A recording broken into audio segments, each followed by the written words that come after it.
হাতে মাত্র 2 দিন কোথায় যাওয়া যায় সেটা ভাবতে ভাবতে আমরা রওনা দিয়ে দিলাম এক সমুদ্র সৈকতের উদ্দেশ্যে। মাত্র 180 কিলোমিটার দূরত্ব কলকাতা থেকে।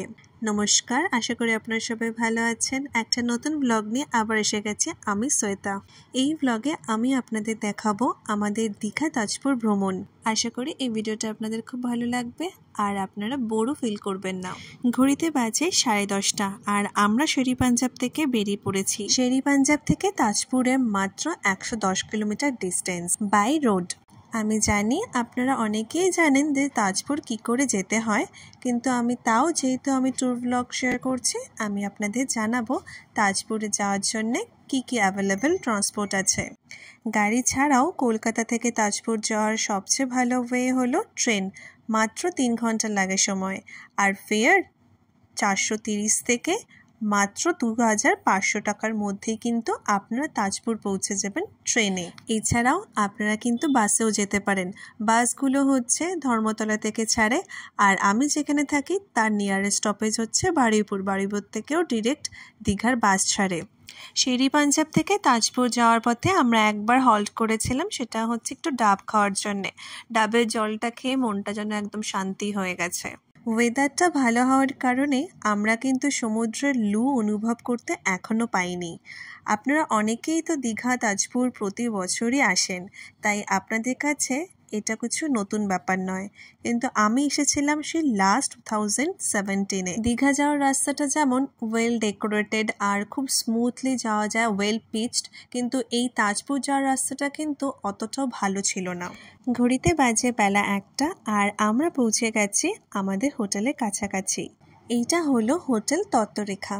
একদম বিশ্ব বাংলা গেটের কাছাকাছি কিন্তু এই হোটেলটা অবস্থিত। রিসোর্ট তত্ত্বরেখার লোকেশনটা খুব ভালো, একদম সমুদ্রের ধারে। যেখানেই আমরা থাকি সেখান থেকেই কিন্তু সমুদ্রের গর্জন শোনা যায়, কিন্তু এইবারে আমি এখনও অবধি গর্জন শুনতে পাইনি সমুদ্রের, তাই জন্য একটু তো মনটা খারাপ হয়েই আছে। আর এই যে আমি হুকিঝুঁকি মেরে দেখছি, সেটা হচ্ছে পাশের যে হোটেলটা আছে সেখানে একটা সুইমিং পুল আছে, আর সেখানে সবাই মিলে চান টান করছে। সেই দেখে আমার মাথায় শুধু একটা কথাই ঘুরছে যে সমুদ্রে এসে কে সুইমিং পুলে চান করে। যাই হোক, সবার পছন্দ আলাদা। আসুন এবার তাহলে আমাদের রুমটা একবার দেখিয়ে দিই আপনাদের। এই ট্রাভেল ব্লগে এই রুম ট্যুর কিন্তু খুব ইম্পর্ট্যান্ট একটা পার্ট।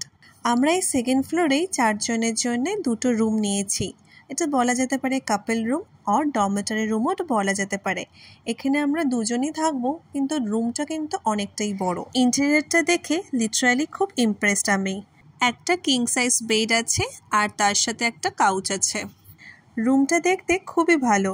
রুমের ওয়ান সাইডে স্লাইডিং উইন্ডো দিয়ে কভার করা আছে, আর সাইড দিয়ে দেখুন এখানে কিন্তু ব্যালকনিটাও দেখা যাচ্ছে। আর একটা সুন্দর ওয়ার্ড্রোব দিয়েছে, আর একটা সুন্দর মিরর দিয়েছে বেড সাইডে। 2টো করে কিন্তু ব্ল্যাঙ্কেটও রাখা আছে প্রত্যেকটা রুমে। আর কাউচের সাথে তো একটা টি টেবিলও আছে, আর সাইডে 2টো করে টেবিল দিয়েছে সাইড টেবিল হিসেবে। আর এখানে একটা টিভিও আছে। এবার চলুন আপনাদের আমি ওয়াশরুমটা দেখাই।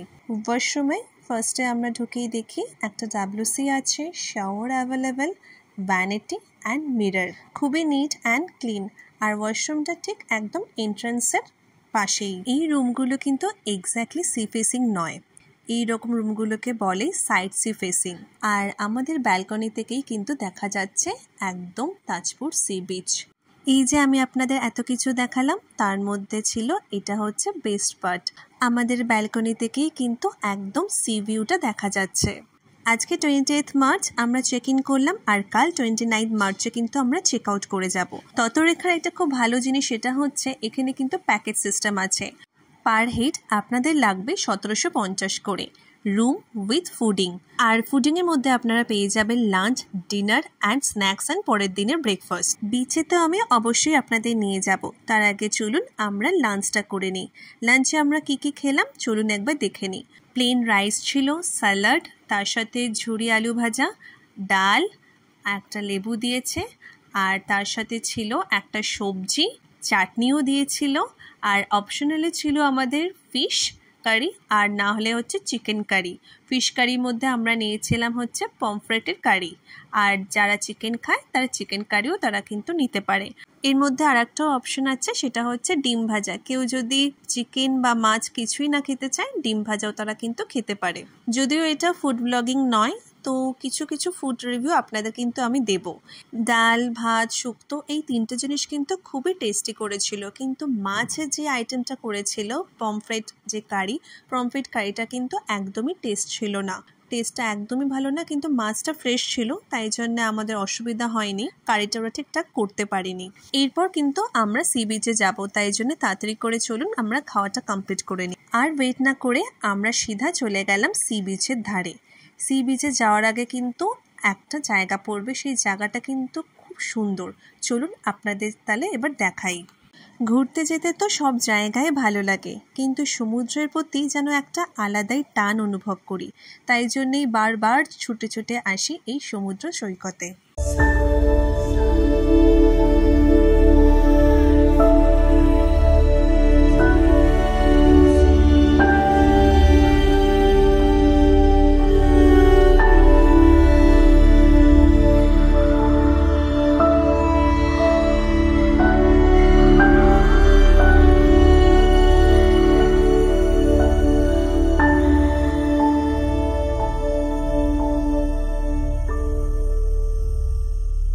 আপনারা খেয়াল করেছেন কি না জানি না, রিসোর্ট থেকে যে ঝাউবনটা দেখা যাচ্ছিল, সেই ঝাউবন পেরিয়ে একটা মাচা আছে।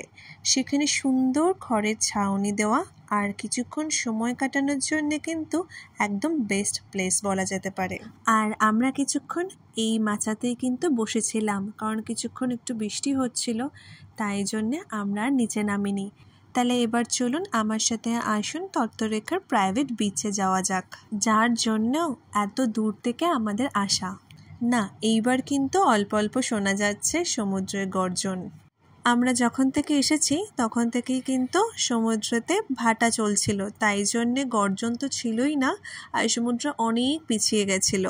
আর এখন কিন্তু আস্তে আস্তে জোয়ার আসছে, আর দেখুন অনেকটাই সমুদ্র এগিয়ে এসছে আমাদের কাছে। এত ভালো লাগছে, নীল জল, অসাধারণ ওয়েদার, আর এই জলে কতক্ষণে যে পা ডোবাবো সেটাই ভাবছিলাম। একই তো এত সুন্দর সমুদ্রের সামনে আমরা, আর তার সাথে কিন্তু ওয়েদারটাও আমাদের সাথেই সাথ দিচ্ছিল, কারণ একটু গরম ছিল না, আর মাঝে মধ্যেই তো বৃষ্টি পড়ছিল। যদিও তখন আমরা যখন গেছিলাম তখন বৃষ্টি হচ্ছিল না। এখন ঘড়িতে প্রায় বাজে 4টে, আর আমরা তো এখন এই সমুদ্র সৈকতেই ঘুরছি। আর এই দেখুন একটা স্টারফিশ পেয়েছি, একটা না অনেকগুলো স্টারফিশ আছে এখানে, আর স্টারফিশগুলো এত সুন্দর লাগছে দেখতে। আমি তো একটা হাতে নিয়ে আবার একটা ফটোও তুলেছি। এই সি বিচে বলে নাকি অনেক লাল কাঁকড়া উপদ্রব আছে, কিন্তু আমরা যতক্ষণ ছিলাম আমরা কিন্তু কোথাও লাল কাঁকড়া দেখতে পাইনি, শুধু স্টারফিশ, তারপরে ঝিনুক, এগুলোই ছিল, শঙ্খ, এগুলোই ছিল। আর এই যে দূরে যে ঝাউবনটা দেখছি, এর পেছনেই কিন্তু আমাদের রিসোর্ট, আর ওই মাচাটায় কিন্তু আমরা এতক্ষণ বসেছিলাম। আমাদের যে মাচাটা দেখলেন সেরকমই অনেকগুলোই মাচা আছে, আর তার সাথে কিন্তু 2-1টা কংক্রিটের মাচাও আছে। আমাদের শুধু কিন্তু তাজপুরের প্ল্যান নেই, একটু দীঘাও যাব।